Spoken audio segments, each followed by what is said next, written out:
Hey everyone, welcome to WHUS Stores Radio 91.7 FM. My name is Reverend Brian Blair, and I am the host of the show Crossroads, where we ask our guests to discuss the intersection of their faith and their everyday life. Our special guest today is Dr. Lewis Gordon, a professor here at UConn. Hello, Lewis. Hello, Brian. How are you today? I'm fine, thank you. Very good. Can I ask you to get a little closer to me? Sure. All right, great. Very happy to have you on as a guest. Everyone, before we begin, just make sure you're safe out there in the snow. And if you need any help, make sure you call a good neighbor or a local church.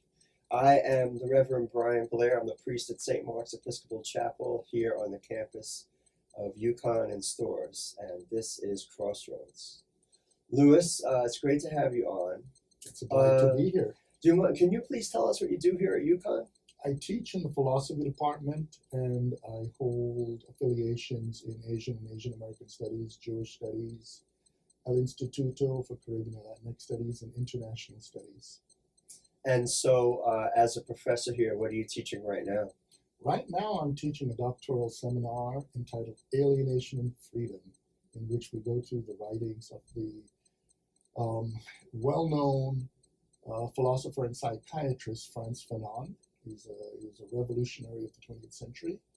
And many people, although they know his political writings, they're unaware of how much he has contributed not only to the area of psychiatry, but also his work in existentialism, phenomenology, etc. In other words, it's an entire semester looking at his ideas in philosophy of human sciences, all the way through to critical pedagogy, education, and of course, we will look at his political writings.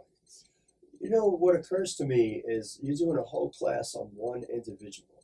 Why is it that important to focus on this one individual that it would be worth a whole class?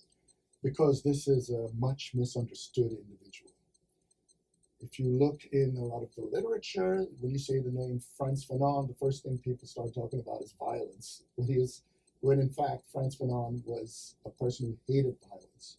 It's just that his actual position is if you really hate violence, you do something about it. And the people who want to maintain violence would then accuse you of being violent. Okay. Well, is the class going okay?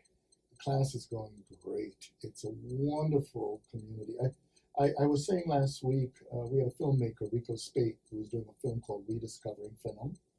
And he came to the class, and right before him were these 25 robust, enthusiastic, creative, brilliant young people in areas from the NEAG School of Education through the philosophy department, through to the foreign languages, through to political science. Also, we have people who work in the insurance industry who came to take the class. Fanon is very ecumenical. Some students told their friends about it, so we also have guests in the class. Just because, as a matter of principle, I don't teach what I call closed classes. I teach open classes. So my students are often encouraged, if they're enjoying the material, to bring a relative or friend. And it is remarkable how much people simply want to learn and commune with others learning.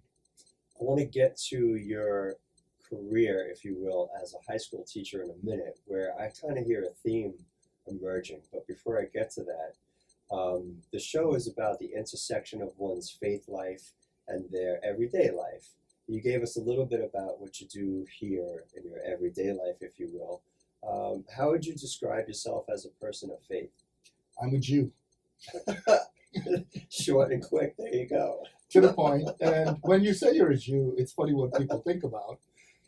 People who are aware of who I am. I'm a person. I'm a black person.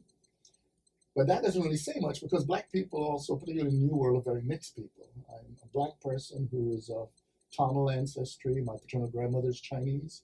But I'm a Jew by birth because through my mother, the family are from Mizrahi Jews from Jerusalem and Sephardic Jews from Ireland. Wow.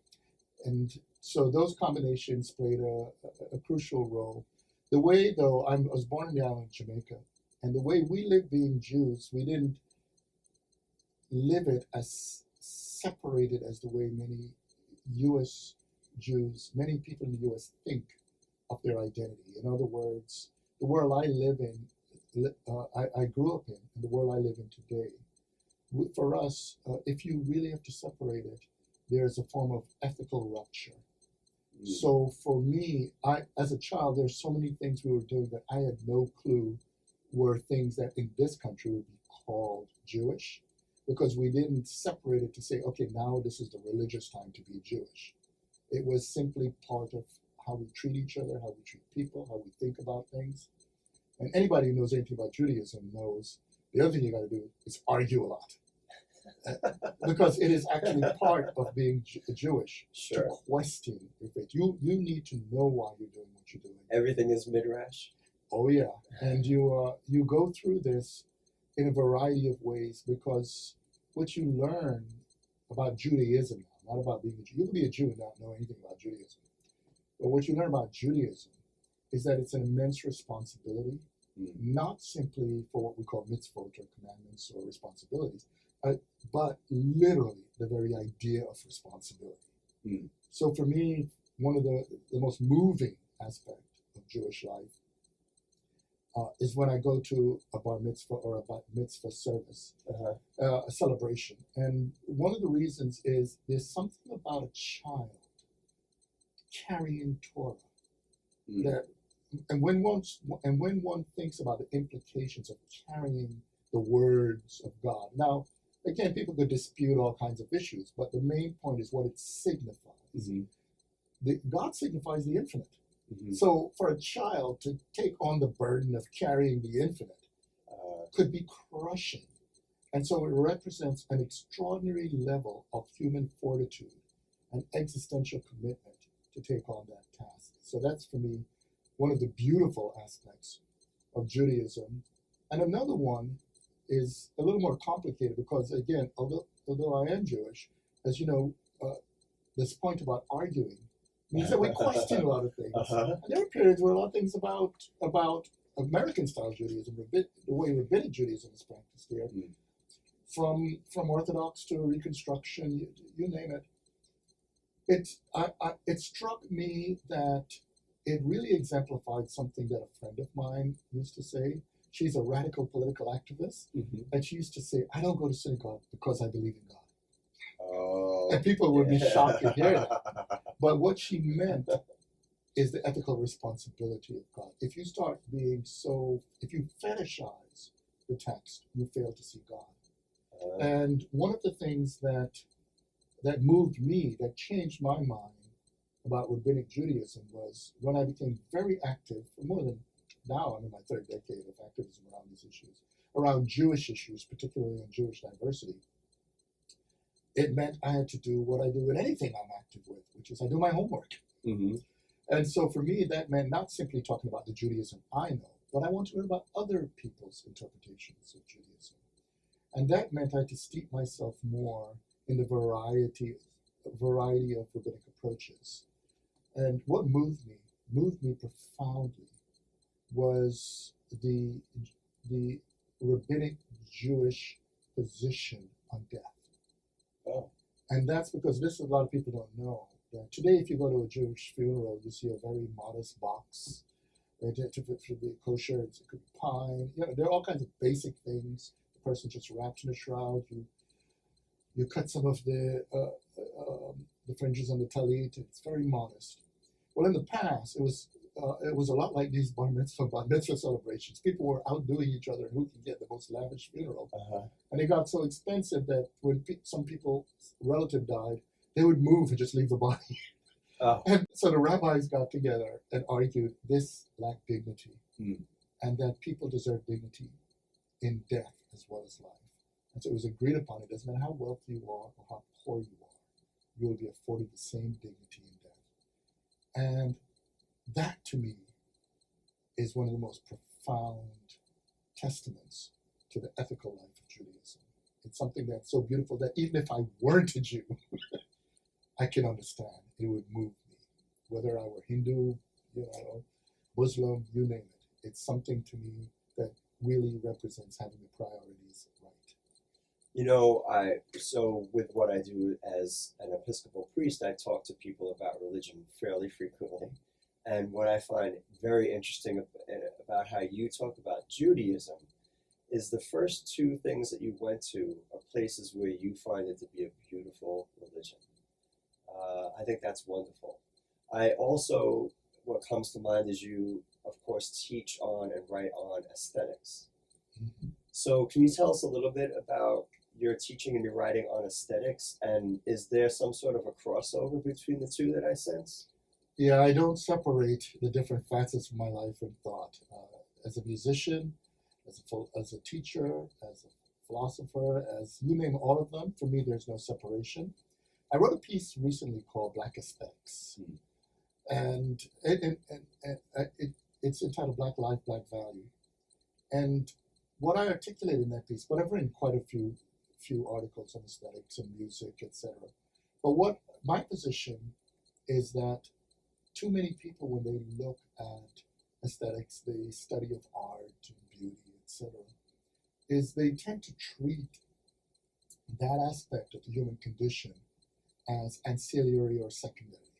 In other words, you get down to things that are really serious, and now if you have some time, you can devote to aesthetics. Uh-huh. I reject that completely.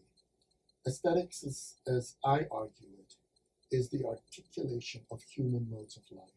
In other words, human beings need to have the aesthesis, the sensory dimensions through which to have a home. It's no accident the first thing everybody does when he or she moves into an apartment or a house, or even if it's a tent, is to decorate. What we're doing is transforming a space into a place. Mhm. And aesthetics is connected to the very idea that we have to struggle with a conundrum, which is that we did not have to exist. The universe would have been perfectly fine without us. And even if you're if whether you believe in God or not, let's just say you believe in God. There's no reason why God had to have created us. I'm talking about us. God could have created other things. And if you don't believe in God, then you have the same problem. Why in the world are we here? And so what we have to deal with is a profound existential question, which is, if we take that understanding seriously, that we didn't have to be here, Mhm. then that means meaning in the universe is something we have to bring to it. And we bring a human mode of living, but implicit in it is the value of our humanity, which means implicit in aesthetics is not only what we enjoy, but it's also the ethical dimension as well of looking another person in the eye as a source of value. Well, you also bring to mind the idea of looking at another person in the eye and finding beauty. Yeah. Oh yeah. Especially because aesthetics, as I argue through it, is also not separated from love. And the mistake that many people make is that they would like to have simple-minded formulae through which to adjudicate or understand the value of people. And what they don't realize is that every act of love is a judgment to say that uh, uh, I'm so happy that you exist. Mm. And that there's a profound loss in the universe if you are not here. And this is a judgment we make not just on our loved ones, but we make it on many other things we love, such as, for instance, there are people who love animals in that way. There's a very unusual understanding of what we could even how we can bestow that love on material objects. Uh-huh. For instance, there are these moments where when we see a chair that was put outside for the garbage truck to pick up, Mm-hmm. and an individual walks by and starts stomping down on that chair. Now, the point is that's a chair, but the fact is that act of destruction Mm-hmm. really represents a certain lack of respect for the very existence of things that can transfer itself into life itself.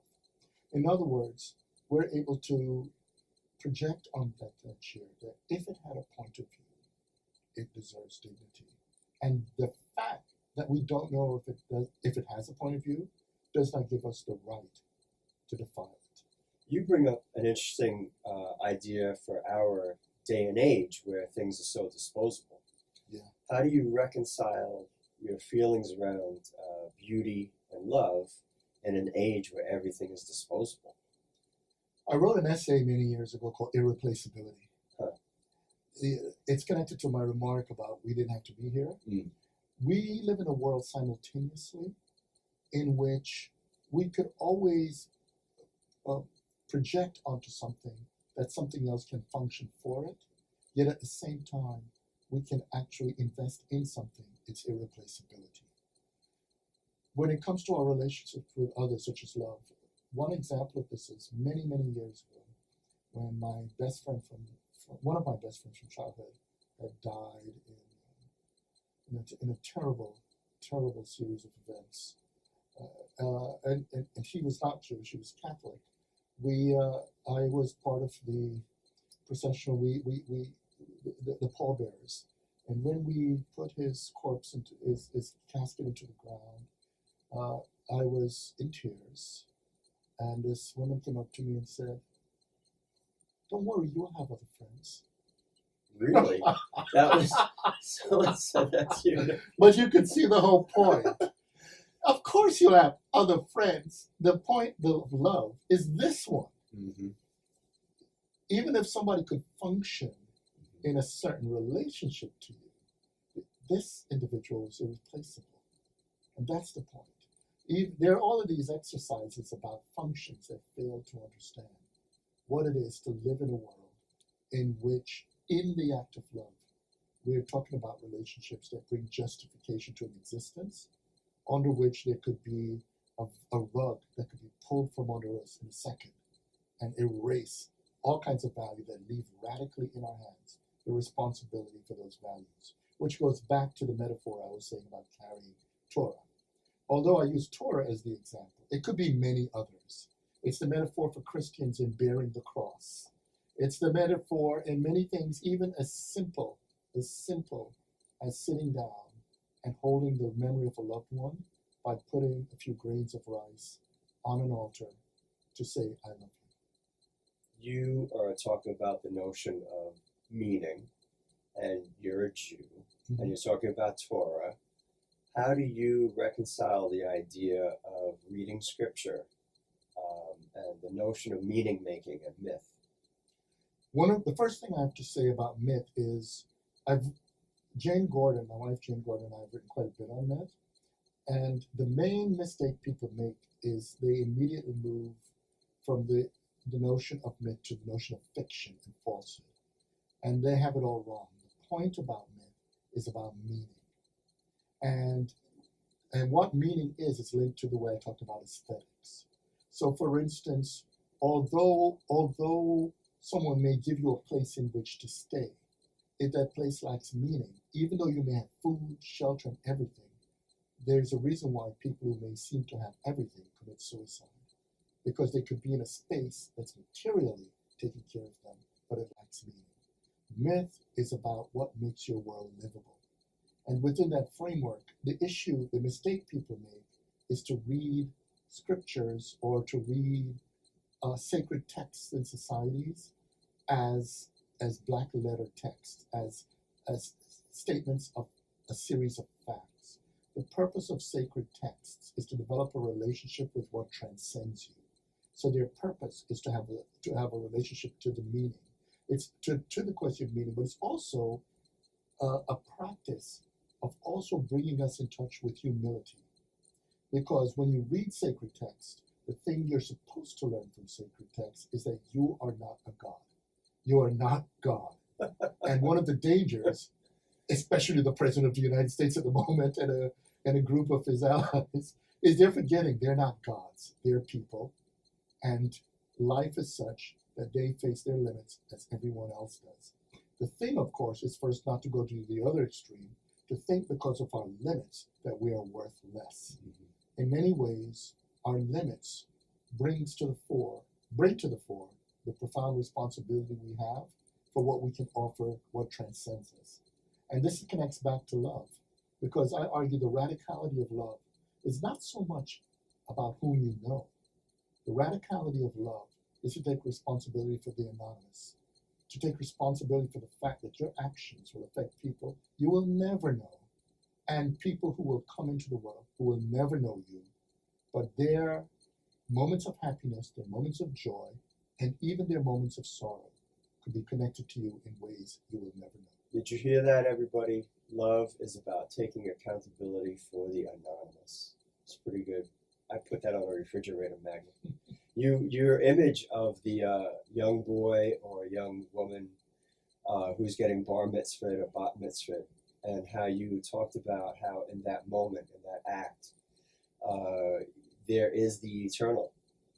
And then you referred just a moment ago to how an individual can't think of oneself as being insignificant.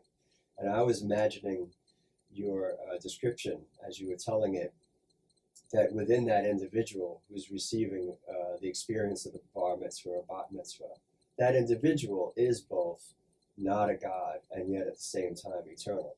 Yeah. And it's a great image. As I'm listening to you, there doesn't seem to be any kind of binary thinking, which to me is amazing in the sense that as a person of faith, I also try to live in a way where everything is holistic and interconnected.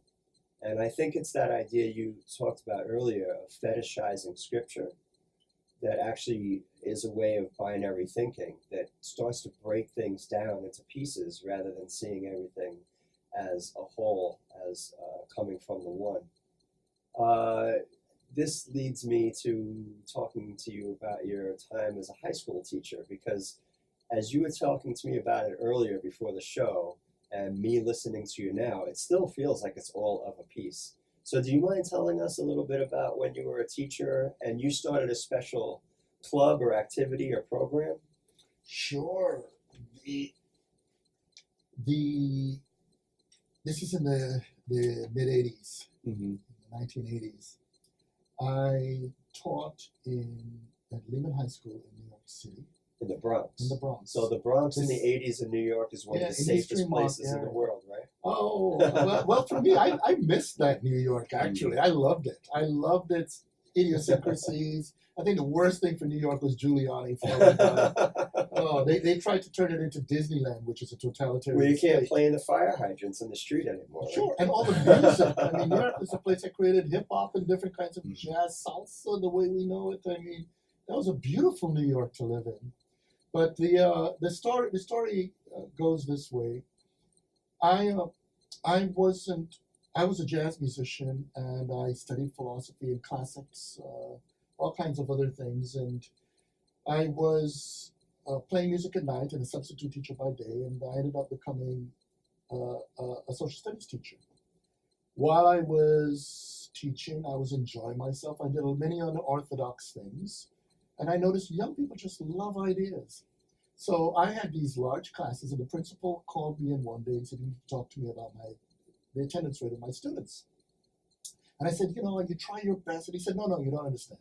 An excellent New York City high school teacher has 60% of the students attending. And he said they were researching my classes, and not only did I have 98% of them attending, but my class was peculiarly larger than it was supposed to be. And I said, what do you mean? And part of it was, I always just focus on people. I didn't take attendance. I didn't do any of those things. So the short version was that it turned out students were cutting classes to come to my class. So the superintendent got involved and offered me an opportunity to create a school. So I created a school called the Second Chance Program, where it informed that if it had a 10% success rate, which would be 10% of them graduate from high school would be a success, we had 85% success rate. The program lasted 25 years until Bloomberg cut the funds from it. Uh-huh.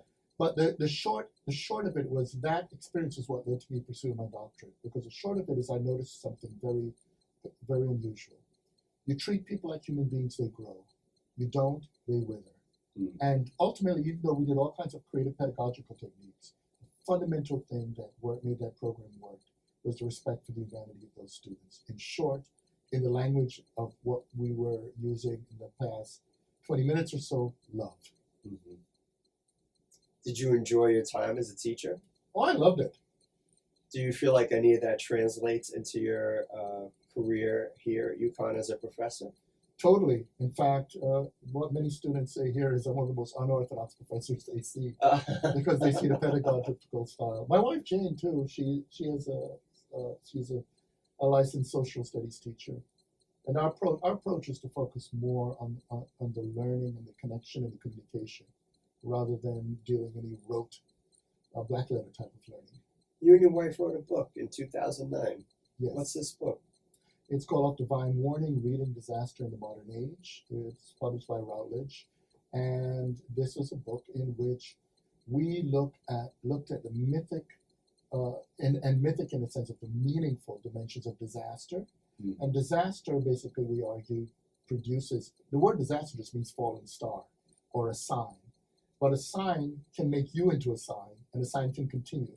So we had a theory we call a sign continuum. Mm. And sign continua, the plural, take many forms. They could take the form of constructing notions of students who are bad signs of the education system. They could take the form of the environment. Climate change is a sign. But also, if you look at the refugee crisis, there shouldn't be any refugee crisis. These are human beings. The problem is people are looking at them as a sign of our ill deeds. The reason people are refugees all over the world is because of the bad policies, not only in Europe, but also in North America, that's affecting the people of the global south. So we are seeing the signs of our infelicitous actions. So your argument is that refugees are a kind of mirror, and that it's never nice to sort of look ourselves in the mirror. Correct. The hostility to refugees is the fact that we're responsible for them. So as I'm listening to what you've done with your life, everything seems to come back to this one place of responsibility, and that we have a responsibility to love one another. Would you say that's a fair assessment of your approach? I would say yes, with the caveat that the human world of loving is never complete. It's open. Most people, unfortunately, look at love narcissistically. It's the person who comes up and says, I love you because you're like me. But the paradox of a human being is the ability to love difference, to say that you're not like me and I love your freedom. I feel like if we kept talking, we'd ruin it after something like that. Is there anything before we sign off that you would like to share with anybody out there here at UConn or in the general world before we get our last minute together? I would just use an old jazz phrase to send out a shout out to my colleagues and students at UConn. It's from a song that my wife mentioned when we first met, and it's simply, when you try to remember that you are more than you know. Thank you very much. Thank you. Everyone, this is WHUS Stores 91.7 FM. Our guest today has been Dr. Lewis Gordon. We thank you very much for your time. This show is Crossroads, where we discuss the intersection of a person's faith and their everyday life. I am the Reverend Brian Blair. You can find me over at St. Mark's Episcopal Chapel here in Stores on the campus of UConn. I hope everybody has a wonderful week. Stay safe in this weather. And we're going to sign off with our usual song by Kirk Douglas of The Roots. His version he did for us here at Crossroads of the song Crossroads.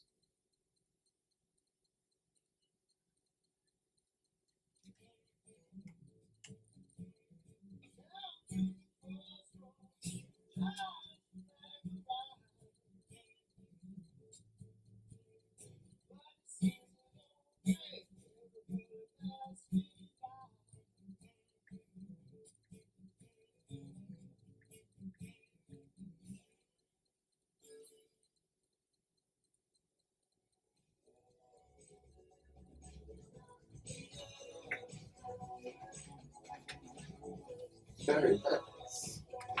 I had a great time. Me too. Oh, I felt bad. There was so much.